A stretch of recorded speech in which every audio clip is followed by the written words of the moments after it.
औरंगज़ेब की आखिरी रात। डॉक्टर राजकुमार वर्मा। लेखक परिचय। डॉक्टर राजकुमार वर्मा आधुनिक हिंदी साहित्य के प्रसिद्ध कवि, नाटककार, व्यंग्यकार और आलोचक थे, जिन्हें हिंदी एकांकी का जनक कहा जाता है। उनका जन्म 15 सितंबर 1905 को मध्य प्रदेश के सागर जिले में हुआ और उन्हें लगभग 150 से अधिक एकांकियाँ लिखकर हिंदी नाट्य साहित्य को नई दिशा दी, जिनमें औरंगज़ेब की आखिरी रात, रेशमी टाई, पृथ्वीराज की आंखें, दीपदान आदि विशेष रूप से प्रसिद्ध है। सरल, सरस और भावपूर्ण भाषा, मनोवैज्ञानिक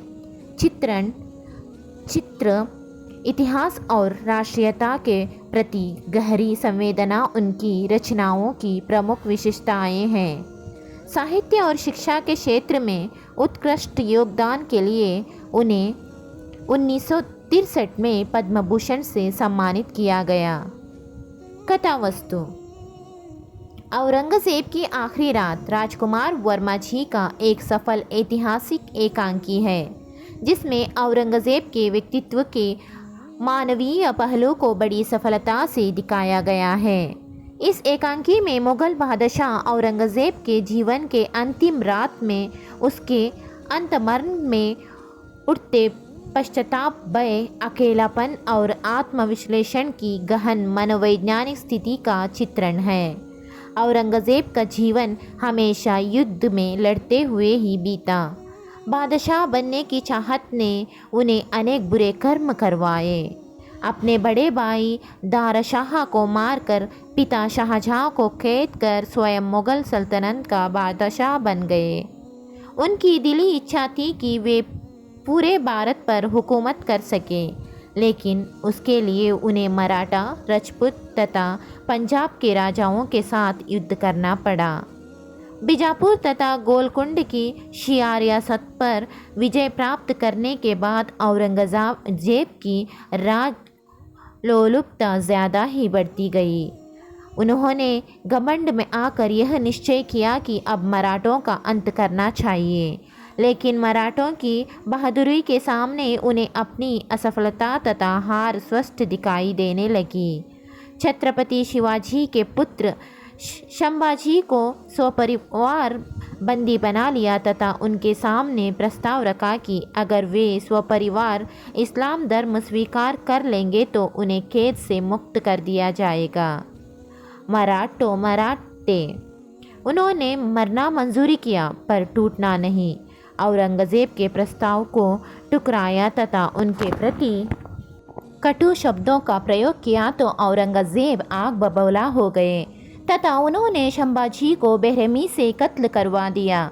संभाजी का कत्ल होते ही मराठों में क्रांति की ज्वाला भड़क उठी। 17 वर्ष तक लगातार यह भयंकर संघर्ष होता रहा। औरंगज़ेब अब थक गए थे, उम्र भी बढ़ती जा रही थी। इतना ही नहीं, इधर मुग़ल सेना दिनों दिन विलासी बन रही थी। मराठों से युद्ध उन्हें बहुत महंगा पड़ा और आर्थिक हानि भी उठानी पड़ी थी।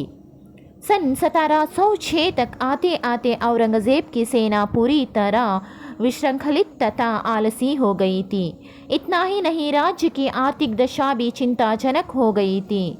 जजिया कर से भी आर्थिक दशा को सुधारा नहीं जा सकता था। बादशाह अकबर के समय में संचित आगरा और दिल्ली के किलों की संपूर्ण संपत्ति भी दक्षिण के युद्ध में समाप्त हो गई। हालात इतने बुरे बन गए थे कि 3 महीनों से सिपाहियों और सिपह सलारों को वेतना भी नहीं दिया गया। आज की यह हालत और अपना बुढ़ापा देख औरंगज़ेब नाराज़ हो गए तथा हमेशा चिंता में डूबे रहने लगे थे। उनका विजय स्वप्न ही स्वप्न बनकर ही रह गया। अंत में बीमारी की हालात में वे अहमदनगर के किले में लौट आए। 18 फरवरी सन 1707 का समय है। अहमदनगर के किले में औरंगज़ेब बुरी तरह बीमारी में है। उस समय उनकी उम्र 89 के लगभग है। एक साधारण से पलंग पर सफ़ेद रेशमी चादर कमर तक ओढ़े लेटे हैं। शाही विलास में तथा हाथ में तस्बीह की माला है।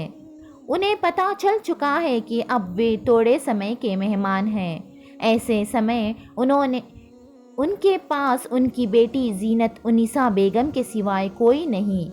उन्हें किसी पर भरोसा भी नहीं। उन्होंने अपने बेटे मुज़म आज़म और काम बख्श को कैद में रखा, कहीं वे खद्दी के गद्दी के लिए ना लड़े। जीनत के साथ अपने सारे गुनाह कबूल करते हैं तथा कहते हैं कि मैंने ज़िंदगी भर कितना गलत किया। मैंने अपने भाई दारा शाह को मारने का हुक्म नहीं दिया। हुसैन खां ज़बरदस्ती उसके कमरे में घुस आया और उसे मौत के घाट उतार दिया। वह जीनत से मराठों की शक्ति, पंजाब की दिलेरी तथा राजपूतों की बहादुरी की प्रशंसा भी करते हैं। जब जीनत उन्हें दवा पिलाती है तो पहले वो जीनत को पीने के लिए कहते हैं। उन्हें अब भी किसी पर भरोसा नहीं।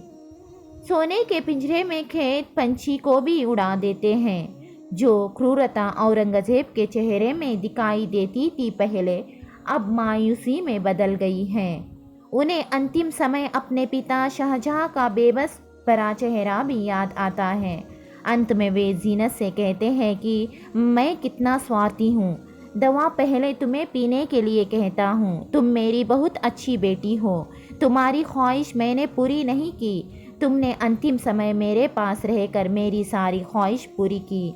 तुम्हें मैं लंबी उम्र का आशीर्वाद देता हूँ। तब जीनत कहती है कि शहजादी जहानारा ने अब्बाजान की सेवा 7 साल तक की, तो मैं क्यों नहीं आपकी सेवा करूं।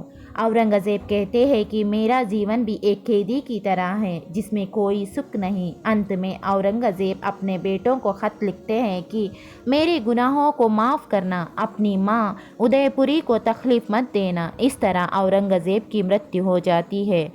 मरने से पहले वे अपनी गलतियों को सुधारना चाहते हैं और अपने बुरे कर्म पर पश्चाताप भी कर रहे हैं।